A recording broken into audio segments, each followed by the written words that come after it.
Audiencia, buenas noches, bienvenidos y bienvenidas a Estación Siniestra. Esta noche tenemos un episodio aterrador. Esta noche de octubre hablaremos sobre sucesos paranormales y un caso de brujería muy fuerte. Así que si eres sensible a este tema de la brujería y el esoterismo, te recomiendo mejor no escuchar esta historia. Y los que quieren conocer este lado paranormal, apaguen la luz, acomódense. Y si estás haciendo alguna actividad, déjame acompañarte en estos minutos llenos de terror. Mi nombre es Santiago. Comenzamos.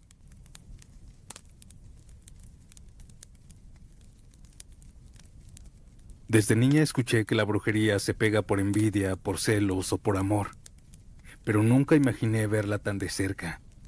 Mi hermana Lucía lo aprendió de la peor manera. Lo que empezó como un matrimonio roto terminó siendo un tormento que la arrastró casi al borde de la muerte.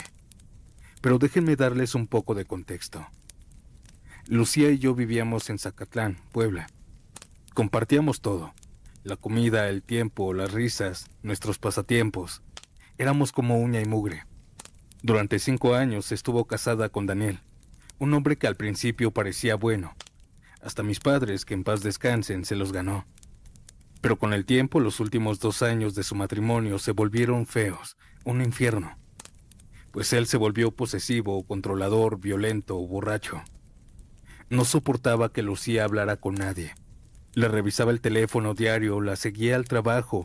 A veces se paraba al frente de la tienda solo para vigilarla desde la calle. Muchas veces hizo escenas de celos frente a clientes, gritándoles a ambos que eran amantes, y hasta se llegó a agarrar a golpes con varios hombres. Lucía lo aguantó más de lo que debía. Una noche regresó llorando a la casa de mis papás, donde vivía yo, con un moretón en la cara. Dijo que él le había gritado y golpeado por solo regresar las buenas noches a una persona en la calle. Empezó a decir que si con ese lo engañaba, que no tenía permiso de hablar con nadie. Ella intentó decirle unas palabras, aclararle que no estaba haciendo nada malo, pero la golpeó. Al día siguiente lo dejó para siempre. Él no lo tomó bien. La insultó frente a todos y se fue. Por varias semanas estuvo rogándole que regresaran, que iba a cambiar. Le llevaba detalles, le escribía cartas de arrepentimiento, pero al ver que no funcionaba, aquel sentimiento se volvió enojo. Comenzó a acosarla en todos lados, a molestarla en el trabajo, e incluso le quiso pegar varias veces solo por no querer regresar con él. Pero mi hermana ya estaba firme. Una ocasión, muy enojado, la amenazó. Le dijo que si no iba a regresar con él a la casa, se iba a arrepentir con lágrimas. Después de eso, desapareció. Y por un tiempo pensamos que todo había terminado. Los primeros meses fueron tranquilos. Lucía se veía tranquila, alegre. Salíamos juntas, nos divertíamos yendo de compras, yendo al cine o simplemente viendo películas en la casa. Estaba feliz, radiante, había vuelto su sonrisa. Pero poco a poco algo cambió. De la nada comenzó a tener pesadillas con Daniel. Decía que soñaba con él parado en la puerta de su cuarto, que le decía cosas al oído, que le pedía que regresara. A veces despertaba agitada, sudando, con el corazón acelerado. Lo sueño casi todas las noches, me decía. Y lo peor es que cada vez que lo soñaba, al despertar notaba en el aire su olor, su perfume, como si hubiera estado ahí. Y lo curioso es que yo también lo olía a veces. Aquellas pesadillas dejaron de proyectar a Daniel y comenzó a soñar con una mujer desconocida. Una mañana la encontré con los ojos hinchados. Decía que no había podido dormir, que había soñado con esa mujer otra vez, que cada que cerraba los ojos ahí estaba. Le serví su desayuno, comida y café caliente. Dio el primer bocado y me miró rara. Con la boca llena me dijo: «Sabe a tierra». Pensé que tal vez la comida se había echado a perder. Probé del mismo plato y no, sabía normal. Le serví en otro plato, pero volvió a escupir la comida. «Sabe mucho a tierra, Mari. Siento que tiene tierra», lo dijo temblando. A partir de ese día, empezó a rechazar casi todas las comidas. Algunas veces comía bien y otras decía que el sabor regresaba, como si algo en su boca se transformara en polvo y lodo, y nadie más lo notaba, solo ella. En cuestión de varias semanas bajó casi 15 kilos. Su ropa le colgaba, sus mejillas se hundieron, y su piel se puso amarilla. Súmanle que no dormía bien. Yo la veía y no entendía qué pasaba, parecía enferma, pero los médicos no encontraban nada. Decían que era estrés postraumático. En la casa también cambiaron las cosas. De la nada, una noche comenzaron los ruidos, golpes secos en la pared, pasos que cruzaban el patio. A veces la televisión se encendía solo en la madrugada y algunos electrodomésticos como la licuadora se encendían solas. El botón aparecía hundido, como si alguien lo hubiera apretado. Teníamos que bajar rápido a apagarla, a desconectarla, porque nos daba miedo. Y muy pronto comenzaron las apariciones. Lucía, quien dormía ya en mi habitación por el miedo a las pesadillas, me despertaba asustada. «Mari, está aquí. Está en el cuarto». Me decía que veía una silueta parada junto al ropero. Una mujer de cabello largo, rubio, con el rostro difuso. La mujer que antes solo veía en sueños, ahora la veía despierta. Yo encendía la luz, pero no había nada. Comenzó a perder el sueño por completo. Pasaba las noches en vela, sentada en su cama, mirando hacia el patio. Decía que si cerraba los ojos, esa mujer se le acercaba al oído y le susurraba su nombre. Mi hermana dejó de trabajar y comenzó a enfermarse. Estaba débil, pálida, le salían moretones por todo el cuerpo, fiebre constante, le dolían los huesos y seguía perdiendo el peso. Apenas si podía pararse. Cayó muchas veces en el hospital internada, pero no le encontraba nada. Le hicieron estudios de todo tipo, pero seguían sin dar el motivo por el cual ella estaba así. Recetaron de todo, y creo que lo que mantenía viva a mi hermana eran las vitaminas y los sueros, pues hasta en los hospitales decía que la comida sabía a tierra. Aún así la obligaban a comer. Sin embargo, a pesar de saltar de doctor en doctor, con el paso del tiempo, Lucía se fue apagando. Tristemente dejó de comer por completo. Le costaba caminar, su cabello se comenzó a caer a mechones. Parecía otra persona. La llevé a hospitales privados en donde según personas eran mejores y que ahí sí me darían respuesta. Pero todos decían lo mismo, que no encontraban qué la mantenía así. La ponían estable unos días y la regresaban a casa, pero yo la veía marchitarse. Una noche me dijo algo que me heló. Cuando me vence el sueño, siento que alguien se me sube encima. Pesa como un muerto. No puedo gritar ni moverme. Era parálisis del sueño, dijeron los doctores, pero me di cuenta que no era eso. Yo la vi despertarse llorando, con la marca de una mano en el pecho, otras veces con rasguños en la cara. Era extraño. Era horrible irme a trabajar y dejarla ahí por algunas horas pensando que cuando regresara ya la iba a encontrar, ya saben, muerta. Conforme pasaba el tiempo, mi hermana comenzó a despedirse de mí. Me decía que aquella mujer que veía, ya comenzaba a tocarla y no en los sueños. Que en las madrugadas, cuando ella despertaba, la tenía ahí, al frente. Que sentía sus manos frías y rígidas recorrer su cuerpo. No se imaginan la desesperación que sentí. Esa noche no pude dejar de llorar en la sala. Me fui para allá porque no quería que me viera llorando. Dejé de llevarla al doctor y comencé a buscar otras formas diferentes de curarla. Le platiqué a todos lo que andaba sucediendo. Una vecina nos recomendó a un chamán de Cuetzalan, un hombre mayor que ayudaba en casos donde la ciencia no podía. Mi vecina no me había dicho porque pensaba que yo la iba a tomar como una loca. Pero fuimos a verlo una mañana nublada. Saqué a mi hermana del carro y le ayudé a caminar hasta la puerta de aquella casa y toqué. Apenas vio a Lucía y dijo: «Ay, mi amor, te están haciendo un daño bien fuerte. Esta mujer no está enferma, está embrujada». Me ayudó a pasarla a un patio trasero en donde habían varias ollas de barro con muchos símbolos, ofrendas y comida. Olía mucho a copal y se sentía extraño el lugar. Me pidió que la dejara en medio, que le iba a echar las cartas y otras cosas más que pagamos por la consulta. Todo el rato estuvo con cara de preocupación, y después de varias horas de estar ahí me dijo que comprara ropa blanca en el centro y que regresara. La dejé unos 15 minutos ahí y solo compré una playerita y un short.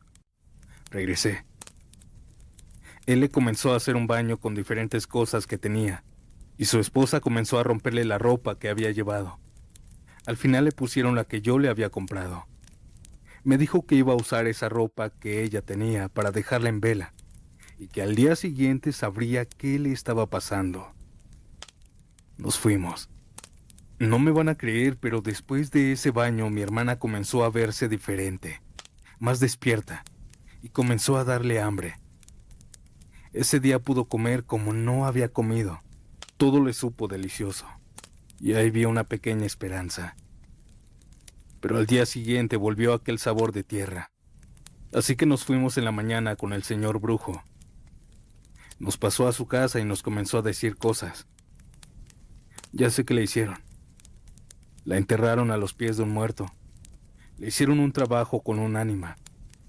La están jalando desde el panteón, y no va a parar esa alma hasta llevársela.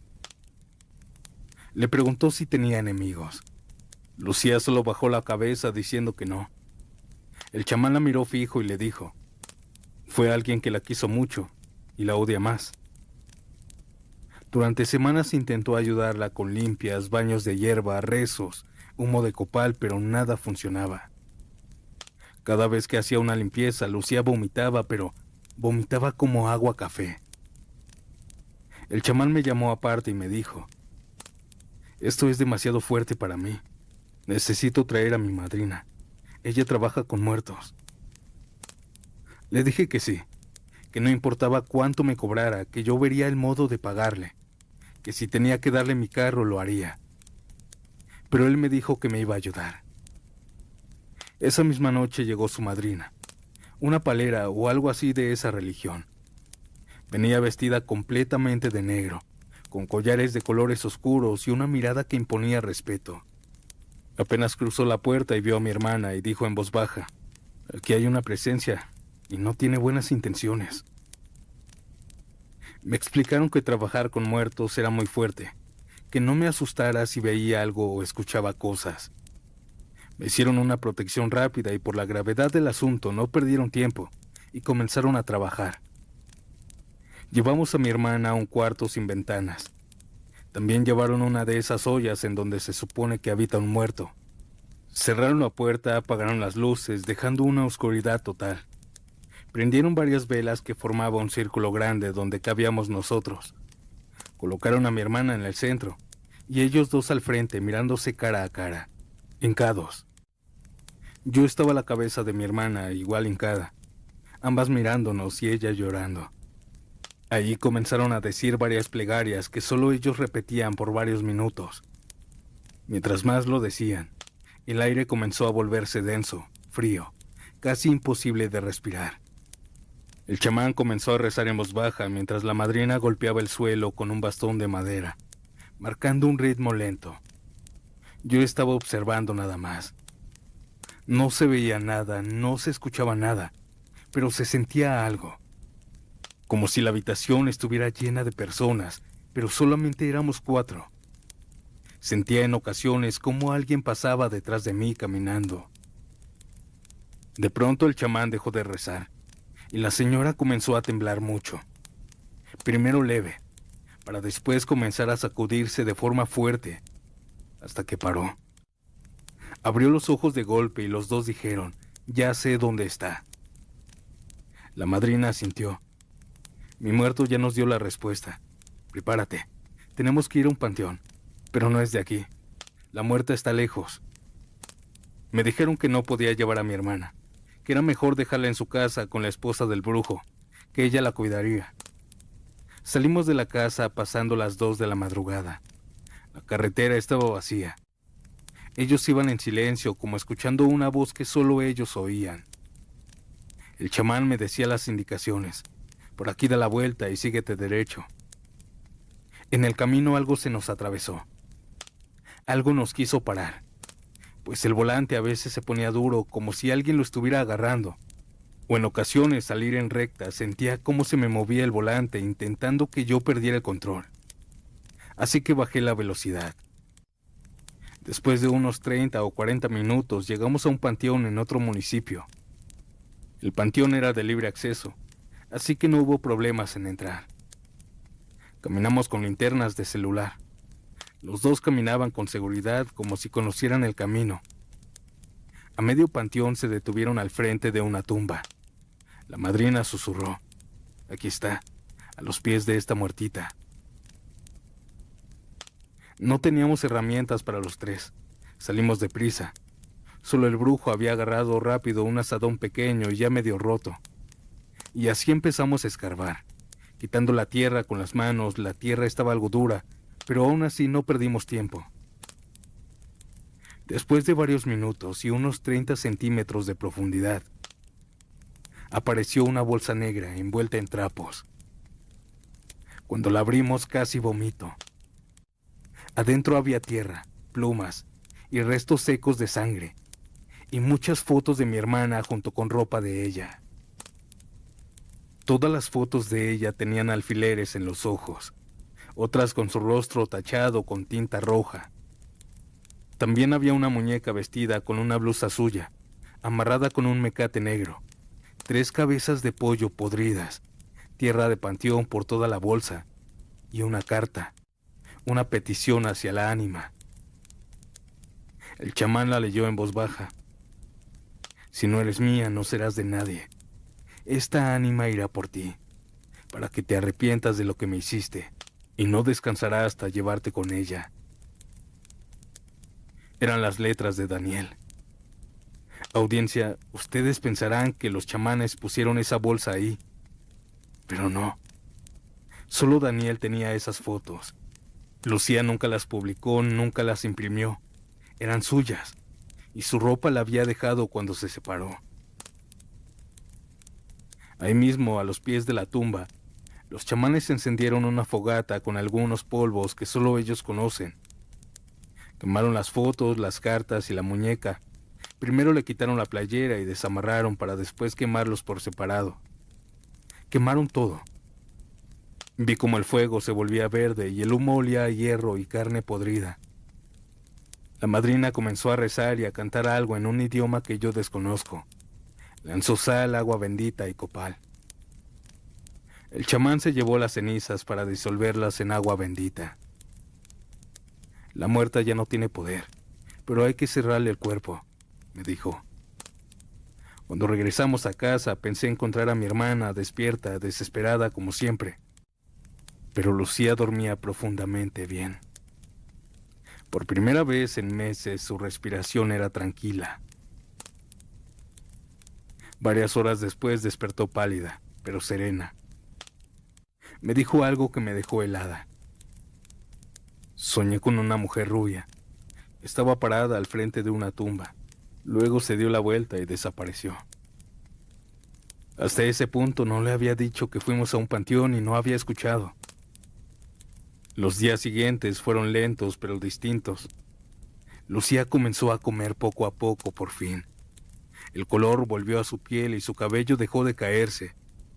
El chamán y la madrina siguieron viniendo varias veces más, haciendo rituales en la casa y oraciones para sellar su cuerpo. Decían que la muerta ya no estaba, que solo quedaban restos de brujería. Ya cuando por fin le quitaron todo el maleficio, los brujos hablaron con nosotros. Nos dieron la oportunidad de devolver aquel trabajo, pero aunque yo quería aceptar esa propuesta, mi hermana no quiso. No tanto porque le tuviera cariño, no. Ella lo odiaba como no tienen una idea, pero dijo que la venganza no iba con ella, que su mejor venganza sería ser feliz. Han pasado años desde entonces. Lucía sigue viva, aunque más callada, pero feliz, hermosa. Ya se ve totalmente recuperada. Esta fue nuestra experiencia con la brujería. Buenas noches, Santiago. Y buenas noches, audiencia.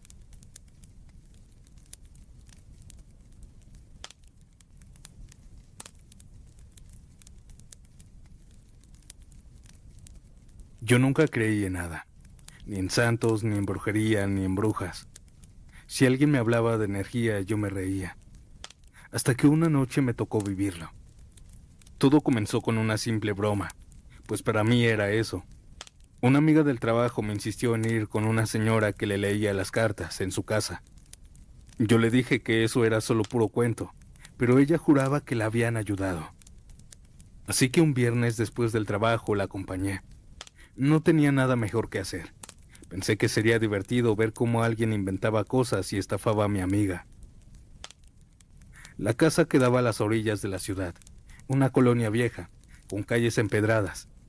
Era una vivienda normal, pero al entrar, me sorprendió el olor a incienso y a flores. En una esquina había una mesa con velas, figuras raras con cuernos, copas con agua y un mazo de cartas. La mujer que nos recibió se llamaba Cira. Tendría unos 60 años por ahí. Llevaba un rebozo negro y una falda larga, típica de esas señoras, y una mirada serena pero profunda. No sonreía. ¿Quién va primero?, preguntó. Mi amiga levantó la mano. Yo observé la lectura con escepticismo. La señora decía frases genéricas. Veo preocupaciones, alguien te tiene envidia, un cambio se acerca. Yo casi me reía. Cuando terminó con ella me miró directamente y me dijo, tú también quieres saber, aunque no lo admitas. Y sin esperar respuesta bajó las cartas y me pidió que las cortara con la mano izquierda. Me dijo que sería gratis para mí, pues estaba segura que yo no creía. Las primeras cartas cayeron sobre la mesa, con suavidad. Ella las observó en silencio, moviendo los labios. Tu nombre es Giovanna. Me dijo todo mi nombre hasta con apellidos. Yo me quedé sorprendida. No había manera de que supiera eso. No le había dicho nada de mí, ni siquiera a mi amiga. Vive sola, ¿verdad? Sí, respondí, intentando sonar indiferente. Pero últimamente sientes que no estás sola, me dijo. Me quedé helada. Esa misma semana había soñado que alguien me observaba mientras dormía. Una sombra parada frente a la cama. No se lo había contado a nadie. Ella siguió hablando como si leyera mi mente. Te despiertas en las madrugadas, sin razón, y a veces escuchas ruidos, como un golpe en la pared. No supe qué decir. Eran detalles tan precisos. La mujer levantó la vista y me dijo, no te asustes. A veces uno cuando niega lo espiritual, las cosas buscan hacerse notar. Me pidió que eligiera 3 cartas más. Las elegí y ella suspiró. Hay un alma que quiere hablarte. Yo no pude evitar reírme, nerviosa. ¿Hablarme? ¿Pero por qué? ¿Quién es? No es alguien que tú conociste. Es alguien que murió en el mismo lugar donde tú vives ahora mismo. Ahí me recorrió un escalofrío. Vivo en un pequeño departamento en el centro. Lo renté hace un año. Y la dueña me dijo que antes vivía un señor mayor ahí, que falleció ahí mismo de un infarto. No podía saberlo aquella señora. No había forma de que esa mujer lo supiera. Él no quiere hacerte daño, pero no estás tan sola como crees. Le dije que no siguiera. Me paré algo asustada, nerviosa. Le dije a mi amiga que nos fuéramos y así lo hicimos. La bruja me gritó que no era malo, que solo estaba en ese plano atorado. No dormí bien esa noche. Intenté convencerme de que había sido pura coincidencia, que esa mujer había adivinado nada más. Pero al llegar a mi departamento ya no pude descansar. Intenté dormir, pero a las 3 de la mañana me despertó un sonido seco en la pared.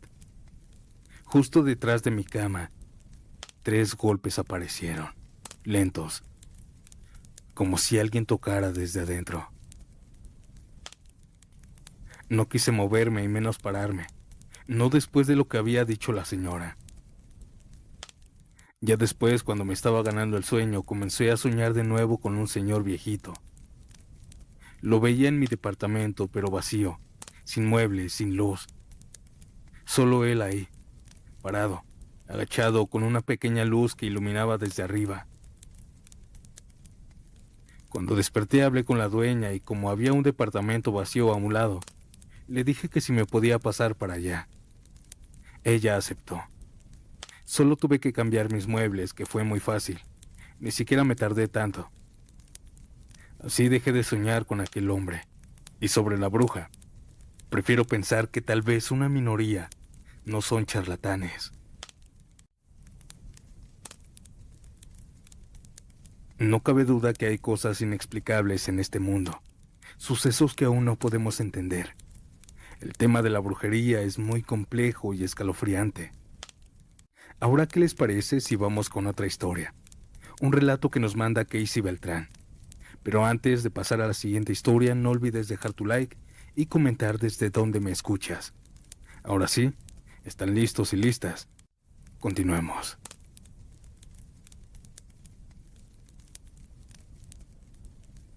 Buenas noches, audiencia. Anteriormente ya había platicado una anécdota que me había pasado. Pero en mi casa han pasado tantas cosas que si uno las cuenta pensarían que solo son historias inventadas. Pero bueno, contaré una anécdota más. La mayoría de cosas paranormales que me llegaron a suceder ocurrieron cuando yo estaba pequeña. Actualmente dentro de mi casa solo se siente una presencia, que todo el tiempo está vigilándonos. Alcanzas a ver de vez en cuando sombras o cosas que te acechan en la oscuridad. La anécdota que contaré me pasó hace mucho tiempo, pero aún así sigo teniendo miedo de ir a nuestro antiguo baño. Cuando yo tenía aproximadamente 10 u 11 años, mi hermano se enfermó, y por las noches metíamos un balde a la casa por si él quería vomitar. Cabe mencionar que todos los baldes se encontraban afuera, al lado de un pequeño lavadero que teníamos, el cual estaba a un costado de la casa.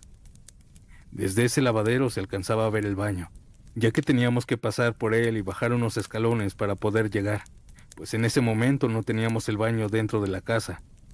Como era de imaginarse, ese día me tocó salir a mí por el balde, y hasta ahí todo iba bien. Aproximadamente eran las 8 o 9 de la noche. Yo salí por la puerta con destino al lavadero, y cuando llegué ahí y agarré el balde, sentí claramente que alguien me observaba desde el baño. Era como una mirada pesada, que hasta se me erizó la piel. En ese momento volteé, y sobre el baño había algo parado. Tenía el cuerpo de una persona, pero era muy alta. Era completamente oscura. Solo se le distinguía los ojos rojos. Recuerdo haber aventado el balde y comenzar a correr hacia adentro de mi casa. Recuerdo también que volteé para ver que no me fuera siguiendo, pero solo vi cómo saltó y lo perdí en la oscuridad. No cayó hacia ningún lado, no escuché ningún ruido, no vi que volara o algo por el estilo. Solo desapareció. Por este suceso agradezco que se haya adecuado un baño dentro de la casa, y desde ese momento odio la idea de tener que ver ese baño.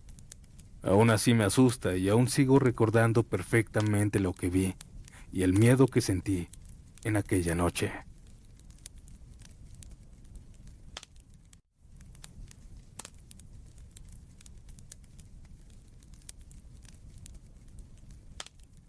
No sé si me crean o no, pero lo que sí sé es que fue muy real. Y ahí empezó lo peor de mi vida. Yo soy de Honduras, la ciudad del progreso, Lloro. Cuando tenía 5 años vivía con mis papás y mi hermana en una casita pequeña de tablas. En ese tiempo en la colonia donde vivíamos, eran pocas las casas y estaban bien apartadas unas de otras.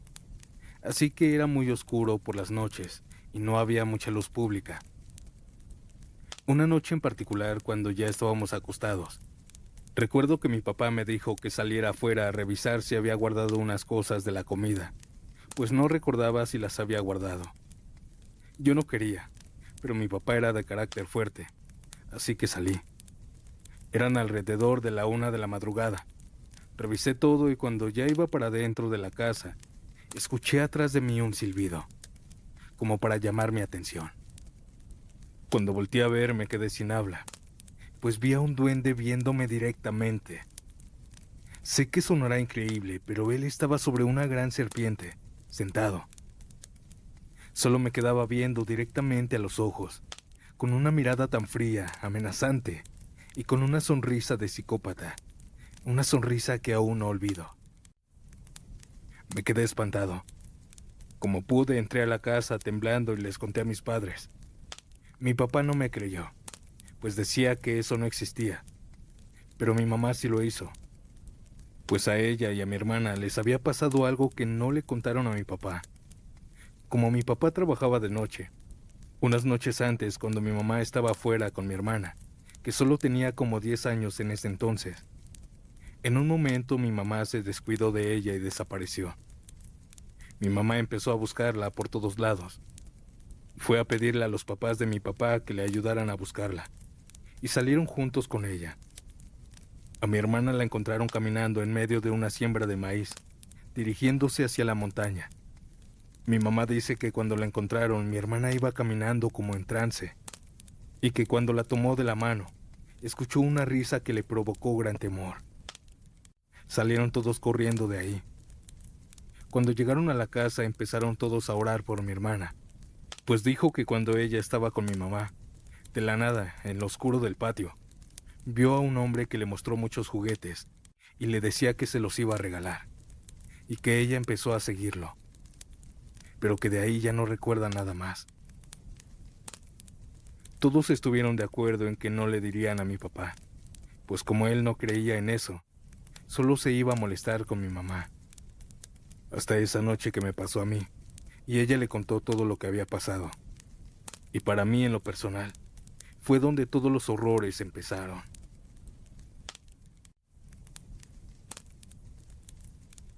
Audiencia, con este relato terminamos este episodio. Esta última historia nos la manda Alan Hernández, quien nos dice que esto solo fue el principio de más cosas paranormales, más cosas que nos irá contando poco a poco. Y bueno, buenas noches, y nos vemos pronto en un nuevo episodio. Chao.